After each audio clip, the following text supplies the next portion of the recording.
Hi viewers, இன்றைக்கி வந்து நல்ல சூப்பரான ஒரு கிறிஸ்பி சிக்கன் பார்க்க போகிறோம். ஆனால் இது நீங்கள் எங்கேயோ பார்த்துருப்பீங்க, இந்த டேஸ்ட் உங்களுக்கு தெரியும். இப்போ நான் போடுறேன் பாருங்கள். என் பையன் தான் இன்றைக்கி செய்கிறான், நான் செய்யலை. நான் ஒன்லி டப்பிங் தான். பாருங்கள், ஒரு 3/4 கப்பு மைதா போட்டிருக்கிறேன்.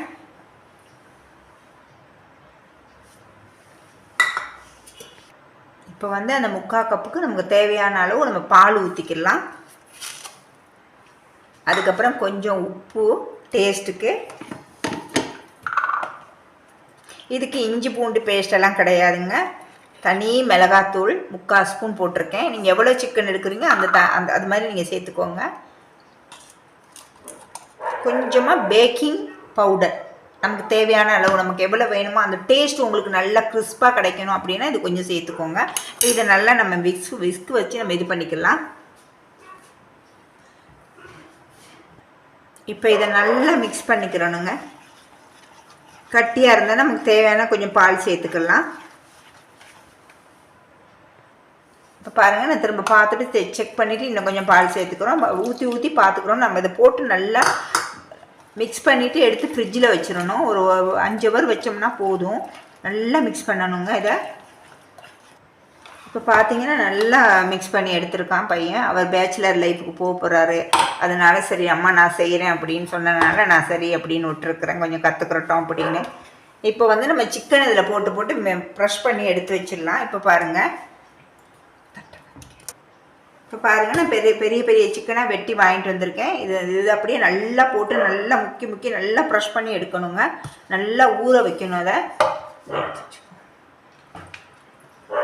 இப்போ பாருங்கள்,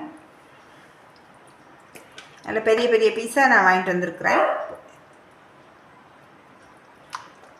நல்லா எல்லாத்தையும் இந்த மாதிரி நம்ம மிக்ஸ் பண்ணி எடுத்துக்கலாம்.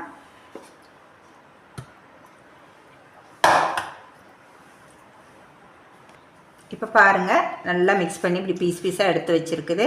இது நான் ஒரு 5 ஹவர் ஃப்ரிட்ஜில் வைக்க போகிறேன். வச்சுட்டு நாளைக்கு திரும்ப இதுக்கு நம்ம மாவு போட்டு மிக்ஸ் பண்ணிவிட்டு ஃப்ரை பண்ணணும். நாளைக்கு பார்க்கலாம். நல்லா ஊறட்டும் ஃபஸ்ட்டு சிக்கன். இப்போ பார்த்தீங்கன்னா இந்த சிக்கன் வந்து நேற்று நைட்டு 8 மணிக்கு வச்சேன். இப்போ காலையில் 10 மணிக்கு நான் வெளியில் எடுத்திருக்கேன். இப்போ இதுக்கு ஒரு பவுடர் மிக்ஸ் பண்ணிக்கலாம். இப்போ பாருங்கள், நல்லா ஊறி இப்படியே எடுத்து ஃப்ரிட்ஜில் வச்சுட்டிங்கன்னா அப்படியே இருக்கும். அடுத்த நாள் நம்ம எடுத்துக்கலாம். இப்போ இதுக்கு வச்சிடலாங்க. இப்போ பார்த்தீங்கன்னா 1 கப் மைதா எடுத்துருக்கிறேன். இப்போ இதில் கொட்டிக்கலாங்க. தேவையான அளவு உப்பு,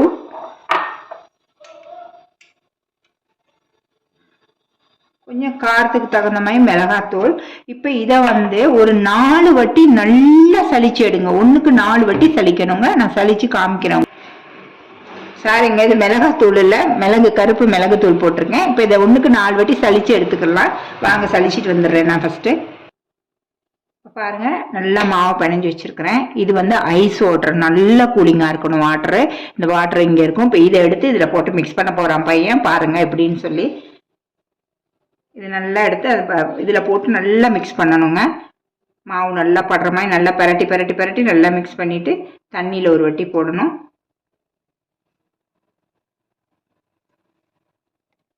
இப்போ பார்த்தீங்கன்னா நல்லா மிக்ஸ் பண்ணியாச்சுங்க. இப்போ இதை தண்ணியில் ஒரு வாட்டி போடலாம். தண்ணியில் அப்படியே போட்டு நனைச்ச வாக்கில் திரும்ப எடுத்து நம்ம மாவில் போட்டுருணும். தண்ணியை நல்லா உதறிட்டு திரும்பி அதே மாதிரி நம்ம மிக்ஸ் பண்ணிக்கலாம். நல்லா மிக்ஸ் பண்ணணும். நல்லா உள்ளே எல்லாம் ப்ரெஷ் பண்ணி மிக்ஸ் பண்ணிவிட்டு நல்லா உதறிட்டு நம்ம அதை எடுத்து வச்சுக்கலாம் ஃப்ரை பண்ணுறதுக்கு. இல்லை அப்போ 2 வாட்டி போடுறேன். உங்களுக்கு இன்னும் கொஞ்சம் ரொம்ப கோட்டிங் அதிகமாக வேணும்னா ஒரு 3 வாட்டி போட்டுக்கோங்க. நான் 2 தான் போடுறேன். ரொம்ப மாவாகவும் இருக்கக்கூடாது இல்லை சிக்கனில் நம்ம சாப்பிடும்போது. அதனால இப்போ நான் இதை எடுத்துடலாம். இப்போ பாருங்கள், இந்த மாதிரி நல்லா உதறிட்டு நம்ம எடுத்து வச்சிடலாங்க. நெக்ஸ்ட் பீஸ் போட்டுக்கலாம். இன்னைக்கு பையனோட சமையல் தான் வருதான் செய்யணும்னாலும் சரி விட்டுட்டேன். ஆனால் வேலை நீட்னஸ் இருக்காது. இருந்தாலும் பரவாயில்ல, கற்றுக்கிறட்டுமே அப்படின்னு சொல்லி நான் விட்டுருக்குறேன். நல்லா உதறிடு. இப்போ பாருங்கள், இப்போ திரும்ப இதே மாதிரி தண்ணியில் போட்டுக்கலாங்க. நல்லா தண்ணியில் போட்டு ரொம்ப நேரம் விடக்கூடாது. டக்குன்னு நல்லா தண்ணியை உதறிட்டு நம்ம எடுத்துடணும். திரும்ப மாவில் போட்டுக்கலாம். இந்த மாதிரி நம்ம எல்லாத்தையும் செஞ்சு எடுத்துக்கலாங்க. பாருங்கள் எவ்வளோ அழகாக நீட்னஸாக செய்கிறான்னு சொல்லி பாருங்கள். எல்லா பக்கமும் கொட்டி. இதுதான் பையன்களோட வேலைன்றது. பொண்ணுங்கனாலும் ரொம்ப சுத்தமாக செய்யுங்க, அதுகளுக்கு தெரியாது. ஏதோ ஒன்று செய்யணும், அவ்வளோதான். சரி செய்யறேன்னு ஆர்வப்பட்டதுனால சரி செய்ப்பான்னு சொன்னேன். இப்போ பாருங்க நல்லா மிக்ஸ் பண்ணி எடுத்தாச்சு. இதே மாதிரி நம்ம எல்லாத்தையும் செஞ்சு எடுத்துக்கலாங்க. பாருங்க நல்லா மாவு எப்படி கோட்டிங் போட்டுக்கேன்னு சொல்லி இந்த மாதிரி நல்லா எல்லாத்தையும் போட்டு வச்சுக்கிட்டு ஃப்ரை பண்ணிக்கலாம். வாங்க நம்ம எப்படி ஃப்ரை பண்ணுறதுன்னு பார்க்கலாம். இங்கே பாருங்க எவ்வளோ அழகா மாவு செட் ஆகிருக்குன்னு சொல்லி. பாருங்க எண்ணெய் நல்லா கொதிச்சிருச்சு. இப்போ நம்ம தூக்கி போடலாம். சிக்கனை ஒவ்வொன்றா போட்டு எடுக்கலாம். இதில் 2 பீஸ் போடலாம். பொறுமையாக போடணும். இப்போ அடுப்பை வந்து முதல்ல ரொம்ப ஹீட்டாக இருக்கணும். அப்புறம் கொஞ்சம் அடுப்பை சிம் பண்ணிட்டா தான் நல்லா வேகும். நல்லா கம்மி பண்ணி வச்சிடலாம் அடுப்பை. இப்போ ஒரு வாட்டி திருப்பி போடலாங்க. ஒன்றையா பார்த்தாலே உங்களுக்கு தெரியுது பாருங்க. அப்படியே கேப்ஸ் மாதிரியே வரும்.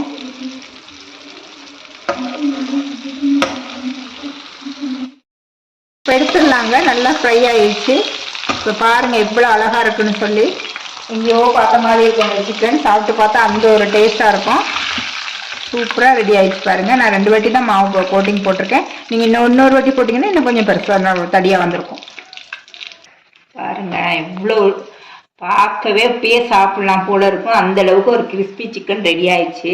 நீங்களும் செஞ்சு பாருங்கள். இந்த மாதிரி சூப்பர் டேஸ்ட் கிடைக்கும். வீடியோட எண்டுக்கு வந்தாச்சுங்க. தேங்க்ஸ் ஃபார் வாட்சிங். லைக் பண்ணுங்கள், ஷேர் பண்ணுங்கள், கீழே உள்ள பெல் பட்டனை ப்ரெஸ் பண்ணுங்கள். நெக்ஸ்ட் ஒரு வீடியோவில் உங்களை மீட் பண்ணுறேன்.